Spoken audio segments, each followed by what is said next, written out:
in love.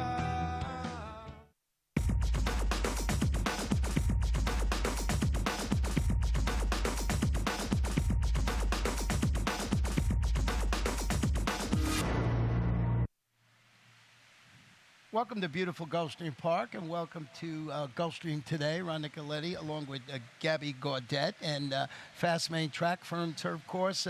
Seem to be really lucky. I'm hearing there's big storms up north. I know. We've gotten so lucky here down in South Florida. It looks like racing has been canceled up at Aqueduct, and some bad weather up north. But hey, we're having a great day down here. No, so we far. really feel sorry if you guys are sorry about the laughing here. But I want to tell you about a couple of things. First of all, tomorrow, Friday, is Beat the Expert Day. And guess who you have to try and beat tomorrow? That's right me. there. Beat the Expert, and it's a tough card. It is a very tough card. We were talking about it before we came on the morning show. I think the last race, there's, I don't know, 15 horses in there, and 10 of them could win.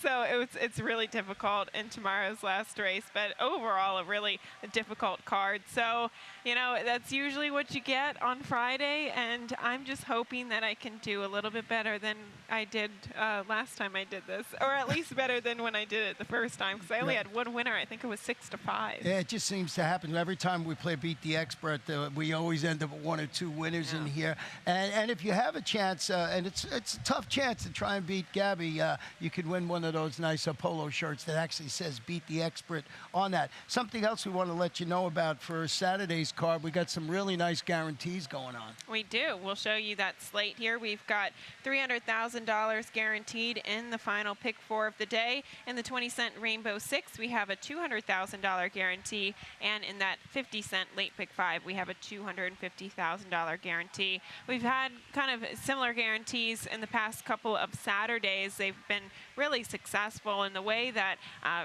people have been betting these big cards on Saturday. It's really been extraordinary. So looking forward to a big day on Saturday as well. We've got a big day. I know Tampa has a big day, but it's going to be fun. We have the return of Sandiva. She's going to be back in off of her victory. We've got a grade 1, a lot of action going on. I think it's going to be Sandiva's final career race, too, for Todd Pletcher. And, you know, won the race in 2015, so trying to end on a high note. And let's deal with the Thursday card right now. Let's show you the wagering menu here. We're going to start it off in the first race with rolling super high fives. Every time we have 7 or more runners in the field, the super high five is available. We have a couple of pick 5s this afternoon. First one starting in the first race, and you'll have a ticket for that. I think we lost a palm frond or something down here in there hitting the stage. Yeah, well, it's a little breezy out here this afternoon. So as I mentioned, the early pick 5, you'll have a ticket in a couple of moments. The Rainbow 6, $10,000. How about that, nailing it for $810,000 the other day on Sunday? That was, it was a really tough sequence, and hats off to the ticket holder there. But we do have a $10,000 carryover in the Rainbow 6, and of course in the 50-cent late pick 5 that kicks off in the 6th race today. I'll have a ticket for that with 10 races on tap. Okay, let's talk about race 1. 1 mile maiden claim is 4 and up, $12,500. And as we said, Gabby will show you her ticket right now. Let's go to it. It's a pretty affordable ticket. I wanted to keep a lower budget in the first pick 5, and then maybe use a couple more horses in the late pick 5, early pick 5, $36 here. Using 3 horses to start things off with the 3, 4, 6, with the 1, 3, 5, 2, 5, 2, 6, and the 1, 2. So using 3 horses to start us off. There are 3 horses in here, Ron, that I thought definitely figured that will get bet, and I couldn't really distinguish between the 3 of them. So hopefully we get the biggest price of the 3. And that's exactly what you have to try and do, because it looks like on paper right now, everyone's going to reel in on the number 6 into the future, hoping to save something more for the stretch run. Duel for the lead, finished second to a much the best winner that day called Singleton, but in front of a next out winner called Fletcher is Golden, same level and distance. And I think this is the logical one in there, but I would not leave the 3 Howland Smith of who you have on the ticket, or the 4 Traffic Express. Well, that's the thing. You have to look at running styles in here, and we could see perhaps the 1 Grand Venezuela getting to the main track, who has shown a little bit of speed at longer distances on the turf, could show some speed in here. We also see Into the Future, who's going to be forwardly placed, a position that he has been in the past 2 starts. And then God's Greatness just to his outside, he showed speed going the mile. So I thought that into the future could get softened up on the front end a little bit and pave the way for a horse that could be closing from off of the pace.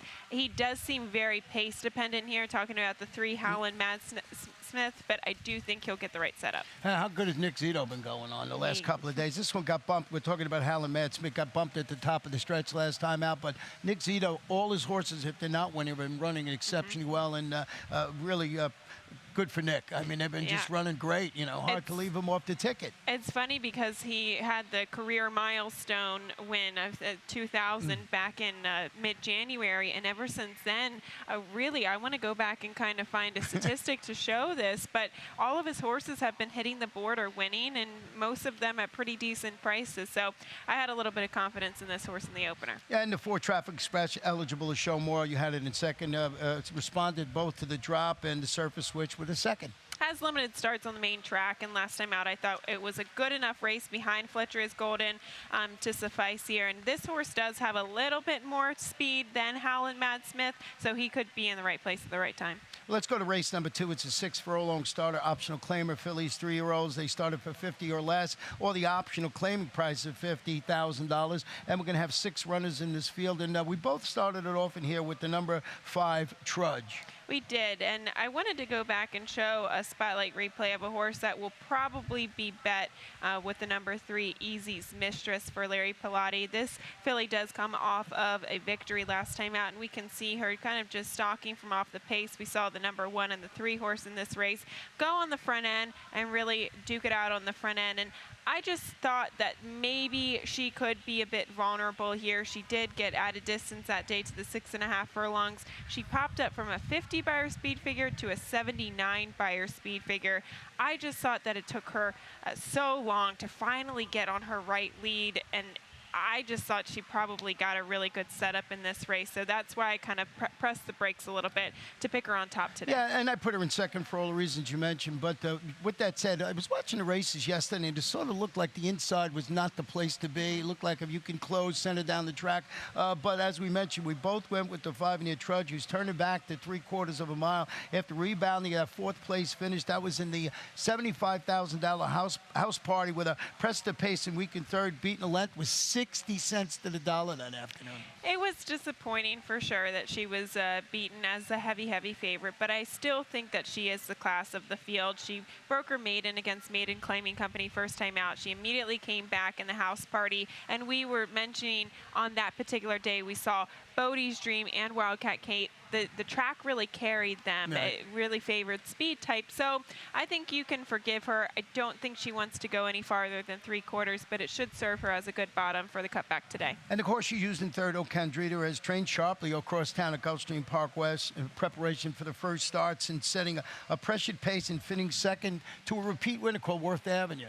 And Worth Avenue, she was best of that field. I think we saw Worth Avenue kind of step up in class in her next start, and she was beaten as the favorite. But Ocandrita, she's got speed to the inside, and she's got recency. There are a couple of horses who are coming off the layoff, and it's a small field, so if she could just shake loose on the lead, I think that could be the most dangerous thing about her running style. I want to show you a stat on Ocandrita. This is Kathleen O'Connor, layoff of 31 to 60 days, 3-year-olds at Gulfstream, so we're pinpointing it. She's 9 for 68, only 13%, but 41% in the money and a $1.38 ROI. And the reason I wanted to show this that Kathleen does such a great job with all her horses, but she's more tilted towards 2-year-olds early on in the season. But this 3-year-old, can run well, and I just wanted to point that stat out in race number 2. That is a good stat, and when you're looking at the early pick 5, a lot of people might look at that stat and kind of hedge more towards the 3 Easy's Mistress and the 5 Trudge, who I think that those are probably the right 2. I just thought maybe in a shorter field, Ocandrita could shake loose on the rail, but I think she needs to in order to win. Well, let's go to race number 3 this afternoon. 5 furlongs on the turf. Maiden claim is 4 and up, $20,000. Lost one of the speeds in here with the number 3, Muzzy on the Move. We did, and I thought that this was going to be a vulnerable horse that could get bet because we've seen time and time again, whether it be on the dirt or the turf, this horse just shows speed and stops, just cannot sustain the speed. And I really liked horses that could be sitting or stalking or closing from off of the pace, but we still do have several horses that come out of the same race last time out. Yeah, I mean, it was a four-horse blanket finish as they came to the wire, and a horse on the outside called Axtell came up and nailed him at the wire. And we will show that spotlight replay, I believe, here with Muzzy on the Move is out. But pay attention to perhaps the number 3, Indy Forest. And, of course, Budding in here did get up for the second place finish in here as well. But I thought I really did want to kind of show Muzzy on the Move, just showing that this is something that this horse has always done, and really kind of favoring those that were closing from off of the pace because the pace was collapsing. So we did see a blanket finish between several of these horses, and I guess the question is, who do you want out of here? Yeah, who do you want out of there? And I don't know if they saw the 10. I mean, I don't know if, I think it was just that sometimes that happened. This horse just kept running. So I did go. I ended up with Budding, who turns at the same level in distance. You saw the dead heat for second when crossing the wire. This was another race, a wire as part of that. No, it was that day, four-horse blanket finish that day. So it was actually in the dead heat for second. That's how close they were. And that's why I kind of liked this horse, too, was because Muzzy on the Move is fast. Budding was part of that early pace, or at least closest to that. So the fact that he still hung in despite the pace kind of collapsing in front of him, I prefer him given the way the whole picture of the race set up versus those horses that kind of move from last to first or in that blanket finish who closed and made up a lot of ground, because I thought it was a stronger performance from horses who were sitting closer to the pace. Well, the horse that was dueling with Muzzy on the Move, we didn't show you the early part of that race, was Grant Me Peace, and that's the one that you have in second. Exactly. So that's pretty much how I handicapped this race, just thinking that those two horses could really move forward with Muzzy on the Move out. And with Muzzy on the Move out, I guess you have to question who is going to go to the lead in here, and that could really help horses like Budding or perhaps the two Grant Me Peace. And Grant Me Peace has some back classes. Horse had been facing maiden special weight company on the turf. And that's what I think is going to happen now after the scratch. Of course, you do your analysis, and with that horse in the race, you go back. I think that the two horse can be the speed in there, maybe get loose on the lead. And we're going to be interesting to see how the races, how the track plays this afternoon, second day with these warm temperatures here in South Florida. Let's go to race number 4, 6.5 furlongs allowance optional claimer. These are state-bred fillies and mares 4 and up, and they run for that optional claiming price, $12,500. And I saw your selections this morning when we put out the tip sheet, and I thought that the 4-horse Bowtown Count was a kick in the pants in here, and you got it in 4th. A kick in the pants. I didn't quite see that. Well, this horse, the thing about this horse is that she was running well. Obviously, she broke her maiden by, 11 lengths, 2 starts back against Maiden Claiming Company. But for some reason, I'm just really skeptical of that race. I didn't think they went extremely fast. They went 24 flat for the opening quarter, 48 and change for the half. And prior to that, she had been being exposed against lower-level maiden claimers. So that's where I kind of was a bit suspect of her. And plus, I don't think she's going to be – she might not be alone on the lead. She's got a lot of speed, but Venezuelan Beauty, just her outside, is fast as well. Yeah, just as fast. I just thought with the turn back, the 16 state-bred optional claimers going a mile on the turf. Last time out, Pat Reynolds, Jose Ortiz, excellent rider. I just thought this was the one to beat in there. And that's the beauty of horse racing. I thought this one with the turn back and the surface switch was the one to beat. You went with the horse I have in second on top, and that's Quality Lady.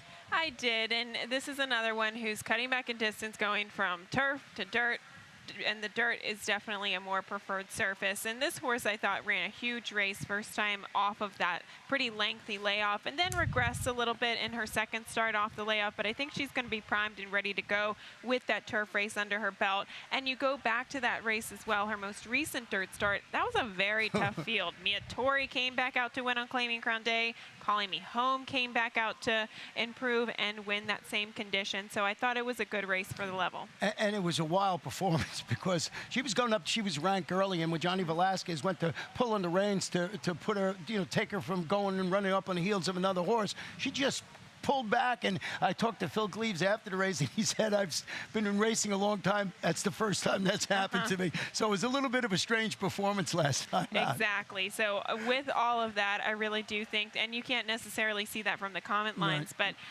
you know, I think that that'll set her up nicely to get back to the main track today. And number 2, Awesome Day, I'm going to try State Bred Optional Claim. Has returned from about a 9-month layoff that they bumped at the start and really never got on track when beating double-digit lengths in a first 11 allowance going 7/8. And that's the thing about Awesome Dame. She started, when she first started, Ron, you look at the company that she was facing, you see Rachel's Valentina in the running lines, even Tail for Ruby, who's a stakes winner.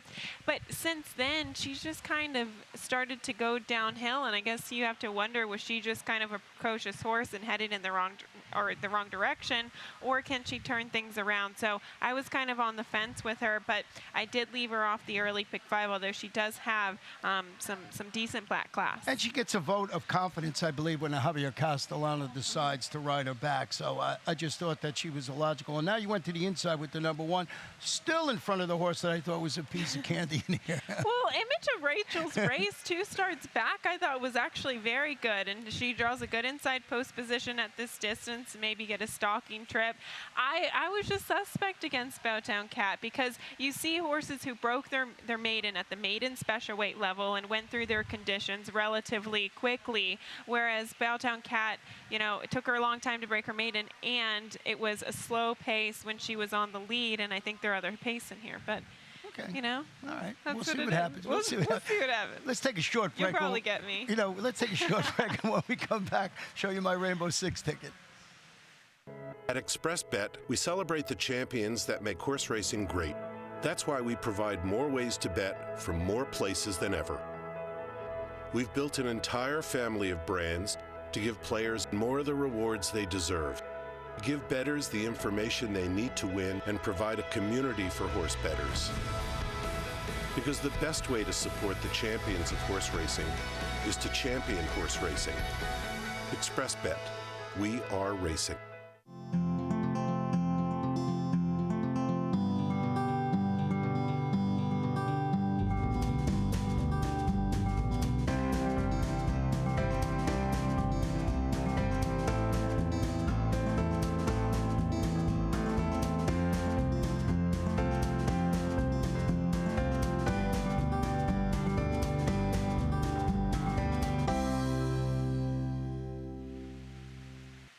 Welcome back to Gulfstream today. Race number 5 is where we start the Rainbow 6 with a 10-race sequence. So let's go to my ticket, $43.20. Seem to be stuck on this number all the time. You love $43.20.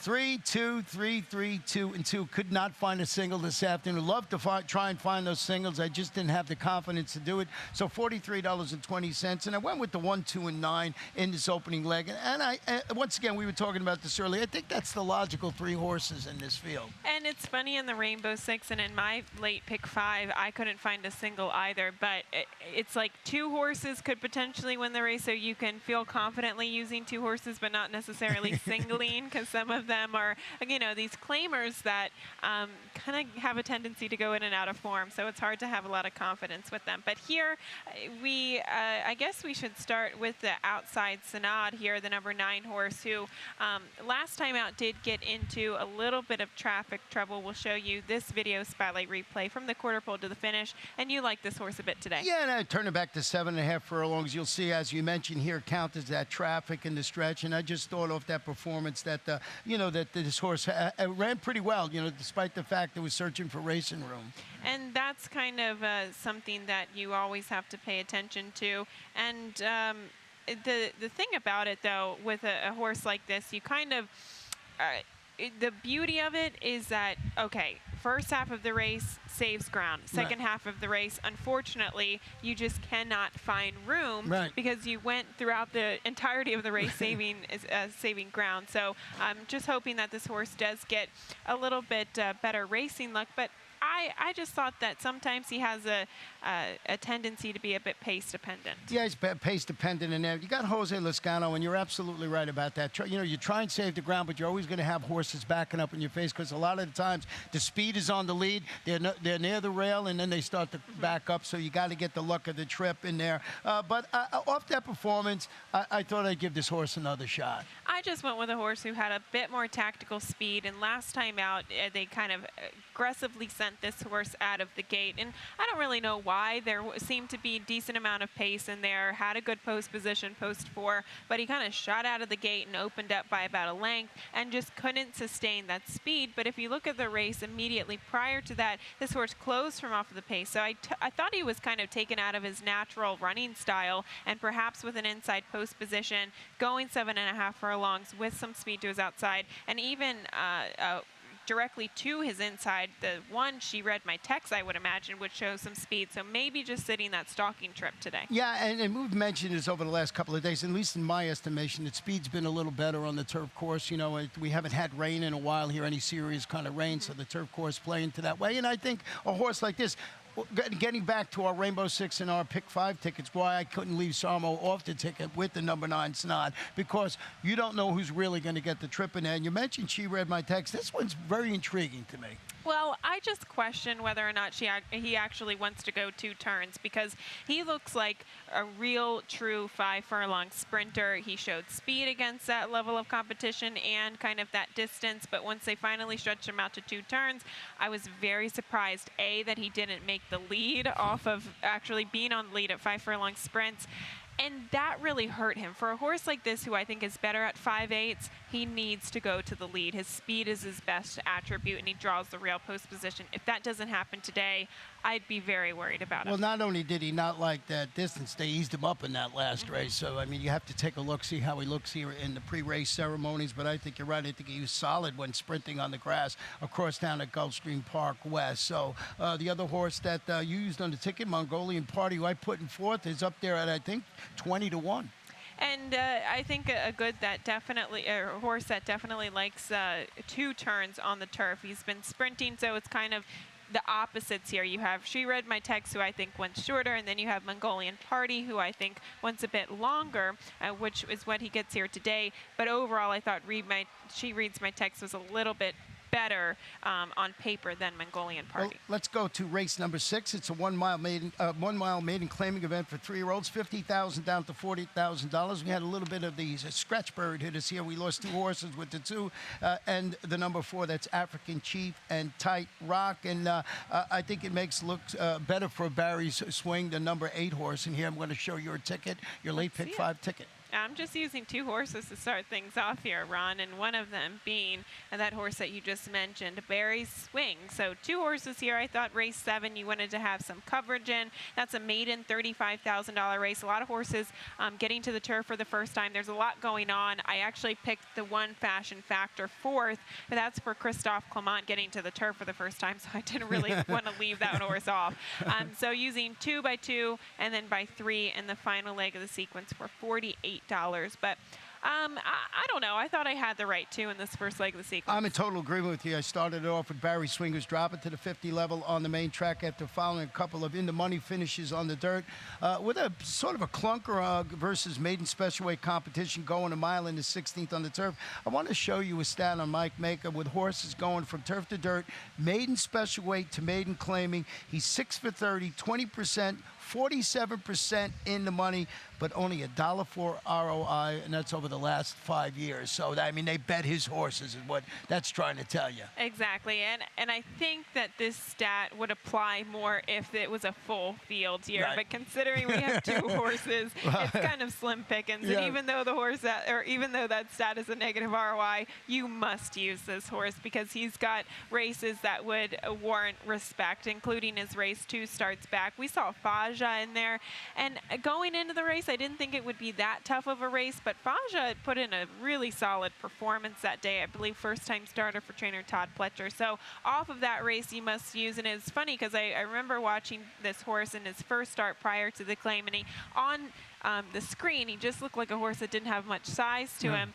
And it's kind of been the same way all along. I think that he just needs to drop in class, and this is the right spot for a horse like this. He didn't look like he was built very much for turf last time out. So the right level of competition, the right surface, I think he's one that should be closing from off of the pace. Whereas the one Facade to the inside, he probably will have a little bit more tactical speed. They didn't go very quickly in front of him last time out, but the rail post positions should help him, and some of the scratches. I would imagine the whole field is kind of going to be bunched up, but these are the two horses that I think are coming out of the best races. Yeah, and Bobby Roboto trains Facade for Joe Bravo, handling in that inside post this afternoon. And I actually wrote my analysis that this one was the obvious choice in the race before the scratch is in there. So anybody else you want to talk, or should we flip the page? I think we should flip the page. There's a lot going on there. You know, obviously sometimes it's dangerous when a horse gets on the lead. We could see Our Boss do that, but he just went so slowly early last time out and couldn't sustain the speed. So I think we might have the right two to start the pick 5. Well, let's hope so, because that's the two I used in my Rainbow 6. Race 7, 7.5 furlongs on the turf. Maiden Claimers fillies, 3-year-olds, $35,000. 8 horses will go to the post in here, and we have our exact, the flip-flop. We got the 5 and the 2, Jonquil and Flying Queen. And we will show a spotlight replay of Flying Queen, and that was coming off the layoff there last time out on the 26th of January here. And we can see Flying Queen on the backstretch. She does get into a little bit of trouble. It looks like she's kind of acting a bit rank, and she wants to go in behind the number 3 horse. The number 2 actually shuts her off, so she can't find any other room there. So she had to check back out of the pace, and then she was very wide coming into the final turn. And I thought it was kind of an awkward trip, because there was opportunity to save ground, but the rider didn't save any ground in that final turn. And by that time, Irish Fix, first time blinkers on for Grand Motion, wired the field. Yeah, and you know, trained by Victor Barboza, and he's really been doing a good job. He's 27%, second start after a 45 to 180-day layoff. So that's a recent stat. I just think this barn has been going well. That's the reason for putting on top. But I also have, like I said, we got our exacta flip-flop with the 5, Jonquil, who's dropping a notch today on that maiden scale. And yes, it was a horrible performance first time out. She didn't break quickly whatsoever, and she just kind of followed the rest of the field home. And the only thing I can kind of get from that first performance is that the connections usually do better with their horses making their second start, so we can see an improvement. And I actually really liked how this filly looked in the paddock. She has the pedigree. She's by Kitten's Joy. The mare on the bottom side was very precocious, so I'm thinking we just didn't see her best, and the drop in class will help her. But you can't really have a lot of confidence in a horse like this, considering the first, considering that last race. Fashion Factor, on the other hand, by the Factor, this 3-year-old filly getting Lasix for the first time and turf for the first time, could be a viable option. And I think we have a stat for this. Yeah, we do have a stat for Christophe Clement. This is dirt to turf, maiden special weight to maiden claiming. 4 for limited sampling now, but 4 for 7. 57% win average, 71% in the money with an over $4.50 ROI. So a limited stat, but when he does it well. And when he drops them from maiden special to maiden claiming, and of course dirt to turf. And Tyler Gaffleone. You see these two, Christophe Clement and Tyler, they just kind of, they hook up about 26% of the time. So even though you might think that this horse ran kind of horribly first time out, a lot of changes have gone into this, and the drop in class and everything. I could not leave this horse off my ticket. Right. And I think the 3 Epic Lady could perhaps be one to use. She has just not been getting off to a great start, and that's kind of the thing.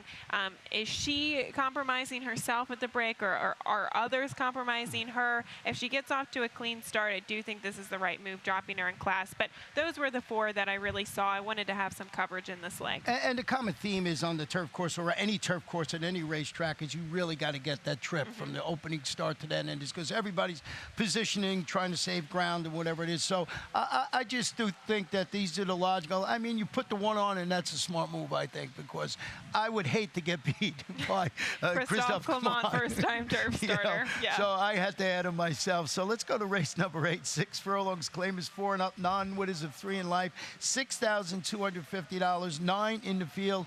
I went with the 7 Jack West, turning back to 3/4, breaking from the rail. He chased the winner. He tied to finish 5th. It was against Similar. That was that one-turn mile. Armando de la Cerda, MSC El Jaramillo handling the turn back. You hipped me to this. I told you about Armando de la Cerda, who you knew from the Chicago area and, of course, from the Laurel area. What a good trainer this guy is. He does. He does a fantastic job with his horses. And we've seen him kind of acquire horses either from Ingrid Mason, like this horse was, or Danny Gargan, who also trains for Midwest Thoroughbreds up in New York.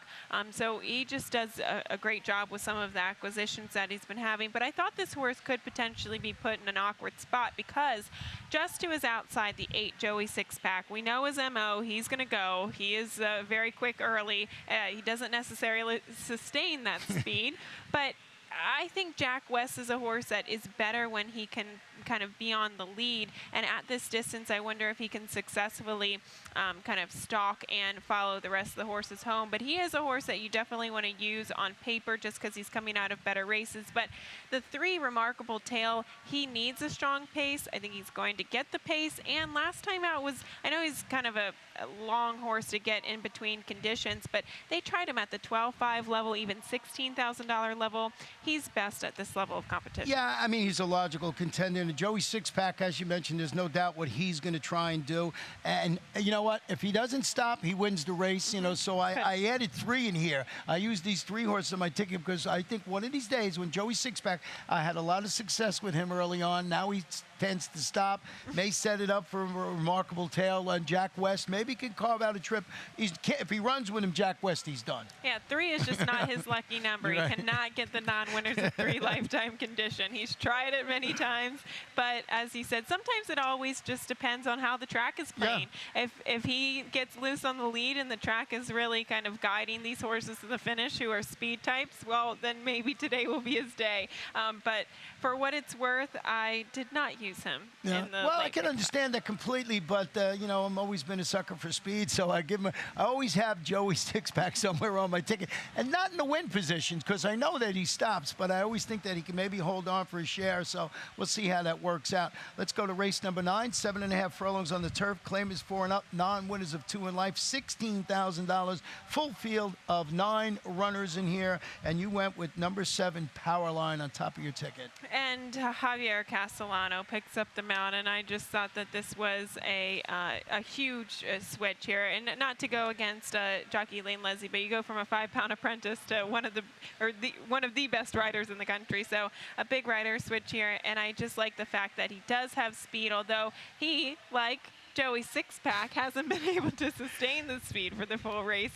But I do think that he was, especially as race 2 starts back, he didn't need to go that far in front. He opened up on the field by about 6 lengths, and I think if he can harness his speed today, that's going to be the best case scenario for a horse like this. Well, here's what I couldn't get over. He's 1 for 29, looking for his first victory since 2015. You know, I sort of want to take that wait and see approach, even though Javier Castellano is in the saddle. If he wins it, I would not be shocked, but I went to the inside with the 1 Jacala, who's hoping to secure a stalking trip from the rail after recovering. Had a slow start last time. I had some traffic problems. He lacked room. He finished 3rd at this level of distance. I think he carves out a nice little stalking trip from the inside. I love the post position for this horse, given in his running style. And you look at a couple of his other performances when he's gone longer and broke from the outside, he's had to been used a little bit early and probably sitting too close to the pace and what he prefers. But today, with speed to his outside, he very well could stalk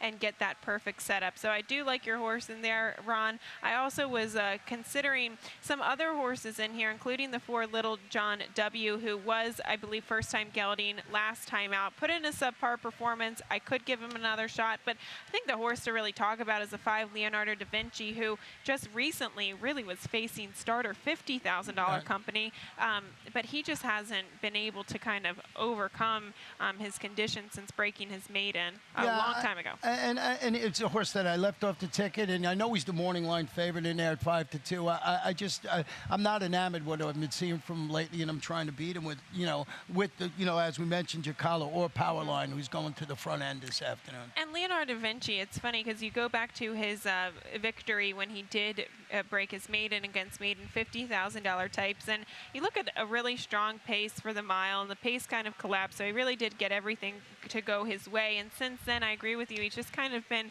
very even, very one-paced, and maybe the drop in class will wake him up. But 2 lifetime, if he can't win here, he's in big trouble, so maybe that's it. I closed it out with Fox Chase. This is a hard luck son of with distinction who was sent to the sidelines. Trouble trips all the time, this horse. Returns for Steve Dwoskin, Luca Panici. I like horses coming off the layoff from Steve Dwoskin, so maybe this horse not wins it, but grabs a share. Just needs to find a little lady. Let's say Lady Luck's got to help that horse out. Lady Luck needs to help Fox Chase in here. And it's funny because it is kind of given his running style. He's always kind of covered up by horses. He's always closing from off the pace, and he always encounters trouble. Unfortunately, will Lady Luck be on his side? I don't know. Let's see. We'll see in a little while. Now, the 10th race, 5 furlongs on the turf, maiden claiming 3-year-olds, $20,000. Horse I had a lot of interest in, but scratched is the number 4, Mr. Bell. But we're still going to deal with a full field of 11 runners in the nightcap, and this seems to be, the every day. It seems to be this. It is, especially tomorrow. Look at tomorrow's last race and try to handicap that for me. But the 3, Oscarific, was one who comes out of that last race behind No Phone Joe. I think Shoe Fly was also in there, and I believe we have a spotlight replay, of course. Mr. Bell was also in that race, but is scratched out. Yeah, he scratched out today, and you see there is a Shoe Fly on the front end that afternoon. He's the number 7 today, 2 there. And the 4, Oscarific, was one that I wanted to show here because he's kind of in between 2 horses there at the quarter pole, and it just looks like he shied out of that position for whatever reason. Maybe he was just a little green. That was his first start, so maybe he learned a thing or two from that first start. I could see a improved performance from Oscarific. Obviously, Shoe Fly, his advantage is the fact that he has a lot of natural speed, but that was an intimidating position to be put in. He was kind of swallowed up by 2 horses from his inside and his outside. You see all the blinkers went on him first time out, but I think that if he's a horse that can stay out in the clear, he could definitely improve. And if you look at the daily racing form, he's now listed as a gelding.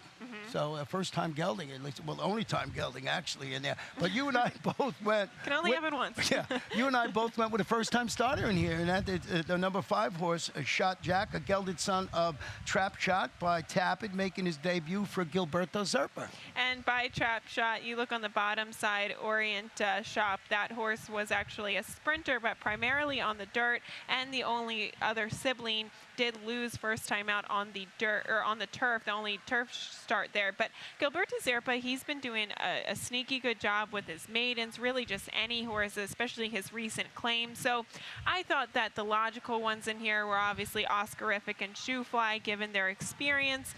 But his pedigree kind of intrigued me in the way the barn has been doing lately to at least get interested in picking him on top. But one final horse I wanted to mention, the 12 Diddley, and I think people might leave this horse off their tickets because of the outside post position. That's what I did. Yeah, exactly. And the layoff and distance, or the layoff, we haven't seen this horse since June. Dropping class, just not really a vote of confidence. But I did find a stat, we didn't show it, but for Wesley Ward with 180-day layoffs on the turf, sprinting, dropping from maiden special weight to maiden claiming company, he's 5 for 10, 50%, and a positive ROI of $4.14. So with that, I had to use him in the pick 5. Oh, you had to use him in the pick 5, but 9-5 on the morning line. I think that's too low. Yes. So of the post and exactly. Coming off the layoff. I mean, definitely on my ticket, as you can see. If I was betting the Super Factor in the end, but I've been so against horses on the outside. But the 12 post, you got to scratch the inside. It's not been as bad as I'm making it out to be. There's been about 4 or 5 winners from there, so it can happen. And the horse has speed. He very well could break out of the gate very quickly. Wesley Ward horses often do, and he could probably dictate in here and go wire to wire. I just thought that was interesting showing that of that really specific stat, Wesley Ward is 50% and still a positive ROI. So one that, yes, you could probably try to beat him in horizontal wagers, but definitely one you want to use in the pick 6 and pick 5. Well, that's how we see the Thursday card. We'll be back here throughout the afternoon trying to give you some useful, fun updates. Yes, right? let's do it. See you later, Gator.